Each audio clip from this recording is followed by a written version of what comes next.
Hello दोस्तों। तो जैसे कि पिछले एपिसोड में हमने देखा कि मास्टर फू यांग को लगा था कि वांग लिन को जहर देकर वो उसके सारे रास्ते हमेशा के लिए बंद कर चुका है ताकि वो कल्टीवेशन में कभी आगे ना बढ़ सके। लेकिन उसे क्या पता था कि वो वांग लिन के अंदर के असली राक्षस को जगा रहा है। मास्टर सीटूनान की एक ही बात ने पूरी गेम बदल दी। जहर को सिर्फ एक बड़ा जहर ही काट सकता है। और जैसे ही उस पॉइजनस स्नेक का जहर वांग लिन की रगों में फैला, एक धमाके के साथ उसका बॉडी डिटॉक्सिफाई हो गया और अगले ही पल बूम, लेवल ब्रेक थ्रू पर ब्रेक थ्रू, वांग लिन सीधा 14th लेवल ऑफ ची कंडेंसेशन पर फोड़ देता है। लेकिन असली मजा तो अब आने वाला था। सीटूनान की सीक्रेट कंसीलमेंट टेक्निक से वांग लिन अपनी असली पावर दुनिया से छिपा लेता है और तभी अरीना में तबाही शुरू होती है। डाओ सेक्ट का घमंडी वॉरियर टेंग बैंग हेंगयू सेक्ट के डिसाइपल्स को बेरहमी से रौंद रहा था और जब उसका मन उससे भी नहीं भरा तो अपनी ताकत के घमंड में उसने मासूम बेजुबान लोगों पर अपनी फेटल स्पिरिचुअल स्वॉर्ड से हमला कर दिया। वो तेज धार तलवार सीधा वांग लिन के पेरेंट्स की तरफ बढ़ रही थी। मौत बिल्कुल उनके सामने थी। लेकिन अगले ही माइक्रो सेकंड में वांग लिन हवा को चीरते हुए बीच में आता है। एक ब्रूटल एनर्जी हिट और वो तलवार हवा में घूमती हुई सीधा टेंग बैंग की तरफ वापस लौटती है। वांग लिन की आंखों में खून उतर आया था। तुम्हारी हिम्मत कैसे हुई मेरे परिवार पर हाथ उठाने की? ये ऑरा देखकर वहां खड़े सीनियर्स की फटके हाथ में आ गई। हेंगयू सेक्ट ने इतना खतरनाक ड्रैगन अब तक छिपा के रखा था। घमंड में चूर टेंग बैंग पागल हो गया। एक छठे लेवल का कीड़ा मुझे रोकेगा? वो अपनी पूरी स्पिरिचुअल फोर्स के साथ वांग लिन पर टूट पड़ता है। डाओ सेक्ट के लोगों को लगा बस 1 सेकंड और ये लड़का मिट्टी में मिल जाएगा। लेकिन बैटलफील्ड पर जो हुआ उसने सबकी आंखें फड़ी की फड़ी रख दी। टेंग बैंग के हर डेडली स्ट्राइक को वांग लिन बिना किसी एफर्ट के डॉज करता है और एक काउंटर हिट से टेंग बैंग के होश ठिकाने लगा देता है। टेंग बैंग गुस्से से बिलबिला उठा, कच्चा चबा जाऊंगा तुझे। उसने अपनी तेज तरार स्पिरिचुअल सॉर्ड्स चलाएं, लेकिन वांग लिन ने अपनी बारीक की एनर्जी से उन डेडली सॉर्ड्स को हवा में ही जकड़ लिया। टेंग बैंग की आंखें बाहर निकल आईं। इससे पहले कि वो रिएक्ट करता, वांग लिन ने उन्हीं सॉर्ड्स को रिवर्स घुमाकर टेंग बैंग पर दाग दिया। शील्ड बनाई तो जरूर, लेकिन वांग लिन की काइनेटिक स्पीड इतनी इंसेन थी कि शील्ड कागज की तरह फट गई और अगले ही सेकंड एक ब्रूटल किक टेंग बैंग के मुंह पर पड़ती है। फेस पर पड़ती ही टेंग बैंग जमीन पर घसीटते हुए पीछे गिरता है। अब वो गुस्से में आपे से बाहर हो चुका था। अब तू नहीं बचेगा। उसने अपनी सबसे dangerous trump card black poison python को समन कर दिया। पूरा अरीना जहरीले धुएं से भर गया। पाइथन पॉइजन के फव्वारे फेंकने लगा, लेकिन वांग लिन हवा में स्विफ्ट मूव्स के साथ उन्हें डॉज करता है और स्पिरिचुअल स्ट्राइक से पाइथन पर हमला बोलता है। लेकिन पाइथन का ऑरा बहुत हैवी था। वो फुंकार मारते हुए दोबारा उठा और वांग लिन को अपने कॉइल्स में जकड़कर पिछने लगा। मौत वांग लिन के बिल्कुल सर पर थी। उसने अपनी पूरी कॉन्सेंट्रेटेड कंप्रेस्ड एनर्जी को एक ही पॉइंट पर लाकर एक अनस्टेबल ची बॉम्ब बनाया। बूम! एक वही जोरदार ब्लास्ट और चारों तरफ सिर्फ धुआं ही धुआं। जब धुआं छटा तो टेंग बैंग शैटर्ड हालत में जमीन पर पड़ा हुआ था और धुएं को फाड़ते हुए वांग लिन एक ओल्ड रूथलेस बॉस एटीट्यूड के साथ की तरफ बढ़ रहा था।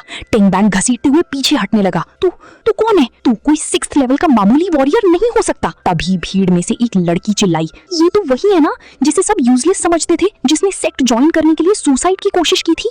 टेंग बैंग चीखने लगा, इम्पॉसिबल, तू चीटर है। तुमने मेरी ब्लैक पॉइजन पाइथन को कैसे डिस्ट्रॉय किया? वांग लिन ने एक ठंडी सांस ली और अगले ही पल उसने अपनी रियल सप्रेस्ड ऑरा को रिलीज कर दिया। बूम! एक मैसिव एनर्जी शॉकवेव पूरे अरीना को हिला देती है। 14th लेवल ची कंडेंसेशन। सबके होश उड़ गए। ये लड़का तो गॉड लेवल पीक पर है। टेंग बैंग का घमंड चकनाचूर हो चुका था। वो जान बचाने के लिए भागती हुई मुर्गी की तरह पीछे भागा, लेकिन वांग लिन ने अपनी ग्रेविटी एनर्जी से उसे हवा में ही पकड़कर वापस खींच लिया। बेगुनाहों का खून बहाकर इतनी आसानी से भाग जाओगे? और एक डेवस्टेटिंग पंच। टेंग बैंग की हड्डियां टूटने की आवाज आई और वो हवा में उड़ता हुआ सीधा अपने सेक्ट एल्डर के कदमों में जा गिरा। डाओ सेक्ट के एल्डर से ये अपमान बर्दाश्त नहीं हुआ। वो गुस्से में पागल होकर खुद वांग लिन को जान से मारने के लिए आगे लपका, लेकिन इस बार हेंगयू सेक्ट के ग्रेट एल्डर बीच में आकर उस फेटल अटैक को हवा में ही क्रश कर देते हैं। हमारे ही सेक्ट में आकर हमारे सबसे ब्रिलियंट डिसाइपल पर हाथ उठाने की हिम्मत कैसे हुई? दोनों सुप्रीम मास्टर्स के बीच की एनर्जी टेंशन पूरे ग्राउंड को शेकिंग मोड पर डाल देती है। ग्रेट एल्डर ने वांग लिन की तरफ प्राउड आइज से देखा और पूरे ग्रैंड अरीना में अनाउंस कर दिया, आज से वांग लिन हेंगयू सेक्ट का ऑफिशियल इनर डिसाइपल है और इसके साथ ही हेंगयू सेक्ट को इस एक्सचेंज कंपटीशन का अल्टीमेट विनर डिक्लेयर कर दिया जाता है। 100 साल के इतिहास में पहली बार डाउ सेक्ट की ऐसी जिल्लत हुई थी। उनके चेहरों पर खौफ और गुस्सा साफ दिख रहा था। वो जाते जाते वांग लिन को ठंडी धमकी देते हैं, ये बदला हम जरूर लेंगे। कंपटीशन खत्म होने के बाद वांग लिन अपने पेरेंट्स से मिलने पहुंचता है। वो उनसे माफी मांगता है कि उसकी वजह से उनकी जान खतरे में आई। उसकी माँ उसे गले लगाकर रोने लगती है। तू कितना कमजोर लग रहा है मेरे बच्चे, मुझे लगा मैं तुझे खो दूंगी। और बिल्कुल एक माँ की तरह वो उसके लिए ढेर सारा खाना लेकर आई थी। वांग लिन उन्हें एक प्रोटेक्टिव जेड क्रिस्टल देता है। जब भी मुसीबत आई इसे तोड़ देना, आपका बेटा 1000 मील दूर से भी आपके पास पहुंच जाएगा। लेकिन ये खुशी ज्यादा दिन नहीं टिकी।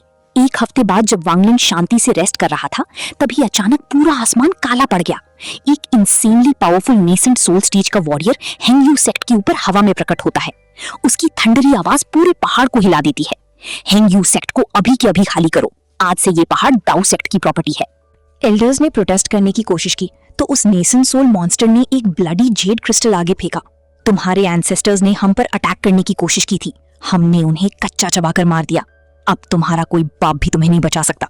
ग्रेट एल्डर्स समझ गए कि ये एक वेल प्लान ट्रैप था।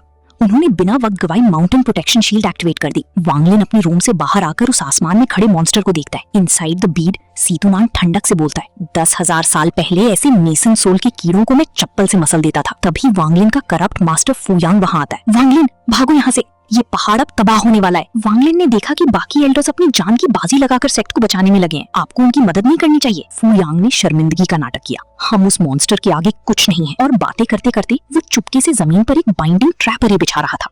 फुयांग ने पॉइजनस चाय का प्याला आगे किया। आओ वांग लिन, ये चाय पी लो। वांग लिन ने उसे कोल्ड आइस से देखा और एक ही झटके में उस प्याले को जमीन पर पटक दिया। मैं जानता हूँ इस चाय में जहर है, बिल्कुल उन हीलिंग पिल्स की तरह जो आपने मुझे पहले दी थी। फुयांग का मुखौटा उतर गया। तो सब समझ गया तू, तो अब सीधे तरीके से काम नहीं चलेगा। और उसने instantly spirit binding formation activate करके वांग लिन को जंजीरों में जकड़ दिया। दूसरी तरफ आसमान में खड़े नेसेंट सोल वॉरियर ने एक मैसिव मीटियोर समन कर दिया था। आग का एक विशाल गोला सीधा हेंग यू सेक्ट पर गिरने वाला था। सेक्ट हेड ने सारे बच्चों को पहाड़ से नीचे भागने का ऑर्डर दिया और खुद अपनी ड्रैगन सोल को समन करके उस मीटियोर से टकराने के लिए आसमान की तरफ फट पड़े। सेक्ट हेड ने अपनी पूरी लाइफ फोर्स लगा दी।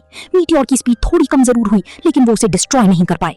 उनकी सोल जल रही थी, लेकिन उन्होंने पीछे हटने से मना कर दिया। अपने सेक्ट को बचाने के लिए अगर मेरी जान भी चली जाए तो मुझे कोई परवाह नहीं। लेकिन नेसेंट सोल वॉरियर ने स्मर्क किया। अपनी औकात से ज्यादा उड़ रहे थे तुम। उसने मीटियोर की पावर को डबल कर दिया। बूम! एक इंसेनली डिस्ट्रक्टिव एक्सप्लोजन के साथ सेक्ट हेड खून की उल्टी करते हुए जमीन पर आ गिरे। उनका प्रोटेक्टिव शील्ड चकनाचूर हो गया। डिसाइपल्स ने अपने मास्टर्स को बचाने के लिए सुसाइड अटैक्स किए, लेकिन उस मॉन्स्टर ने एक ही शॉकवेव में सबको जमीन पर पटक दिया। पूरा हेंग यू सेक्ट तबाह हो चुका था। इसी बीच गुफा के अंदर फुयांग वांग लिन की बॉडी को टॉर्चर कर रहा था। तू पहला डिसाइपल था जिसने मेरा जहर डिटॉक्सिफाई किया और 14th लेवल तक पहुंच गया। मुझे तेरे अंदर की हिडन पावर चाहिए। वो वांग लिन की सोल को स्कैन करने लगा और तभी उसकी आंखें हवस से चमक उठी। एंशिएंट हेवनली पर्ल, ये लेजेंडरी ट्रेजर तेरे पास है? तकलीफ से वैंग लिन की आंखें लाल हो चुकी थी, लेकिन अगले ही सेकंड वैंग लिन ने अपना डेडली काउंटर अटैक खेला। उसने अपनी कॉन्सेंट्रेटेड ची एनर्जी को फू यांग के कान के जरिए सीधा उसके ब्रेन में दाग दिया। फू यांग का पूरा नर्वस सिस्टम पैरालाइज हो गया। ये क्या किया तुमने? मैं मूव क्यों नहीं कर पा रहा? वैंग लिन ने कोल्ड आवाज में ऑर्डर दिया, फॉर्मेशन को अनलॉक करो। फू यांग की बॉडी अपने आप पपेट की तरह मूव हुई और फॉर्मेशन टूट गई। फू यांग खौफ से कांपने लगा। तुमने मुझे कब पॉइजन दिया? वैंग लिन ने उसके पास जाकर उसकी गर्दन पकड़ ली। मुझे पहले से पता था कि तू दाऊ सेक्ट का तलवा चाटने वाला कुत्ता है, इसलिए मैंने तुझे पहले ही कंट्रोलिंग पॉइजन पिलाया था। वो फ्लैशबैक दिखता है जहां वैंग लिन ने पहले ही चाय में पॉइजन मिला दिया था। फू यांग की हवा निकल गई। वो गिड़गिड़ाने लगा। वैंग लिन, हम बैठकर बात कर सकते हैं। लेकिन वैंग लिन की आंखों में अब कोई रहम नहीं था। तेरे जैसे गद्दार मास्टर को जिंदा रहने का कोई हक नहीं। और एक ब्रूटल एग्जीक्यूशन स्ट्राइक। फू यांग का गला एक ही झटके में कटकर अलग हो जाता है। सितुनन बीड से मुस्कुराया। आज तुमने एक असली इमॉर्टल की तरह फैसला किया। I am proud of you. Wang Ling जब गुफा से बाहर निकलता है तो बाहर का सीन रूह कपाने वाला था। हर तरफ खून और लाशें बिछी हुई थी। दाऊ सेक्ट का हेड वहां आकर बचे हुए डिसाइपल्स को लालच देता है, जो मेरे पास आएगा उसे हीलिंग पिल्स और पावर मिलेगी। और शर्म की बात यह थी कि जान बचाने के लिए बहुत से डिसाइपल्स अपने ही सेक्ट को धोखा देकर दाऊ सेक्ट के पैरों में गिर पड़ते हैं। एल्डर्स अपना सर झुकाए वहां से रवाना हो जाते हैं। वांग लिंग इस तबाही के बीच अकेला खड़ा था। उसका घर, उसका सेक्ट सब छिन चुका था। उसकी मुट्ठी गुस्से से इतनी तेज भींची कि नाखून से खून निकल आया। उसने आसमान की तरफ देखकर अपने मास्टर से कहा, मास्टर, मुझे इतना स्ट्रांग बना दो कि इस दुनिया में कोई मेरी किस्मत का फैसला ना कर सके। मैं अपनी किस्मत खुद अपने खून से लिखूंगा। सीतुनन ने खूनखार हंसी हंसी। तो फिर तैयार हो जाओ, असली कल्टीवेशन अब शुरू होती है। हेंग्यूए सेक्ट अब कंप्लीटली मिट्टी में मिल चुका था और वहां दाऊ सेक्ट का कब्जा था। उन्हीं गद्दार डिसाइपल्स में से 2 डिसाइपल्स ब्लैक माउंटेन की तरफ आते हैं ताकि वो क्रिस्टल्स ढूंढ सकें।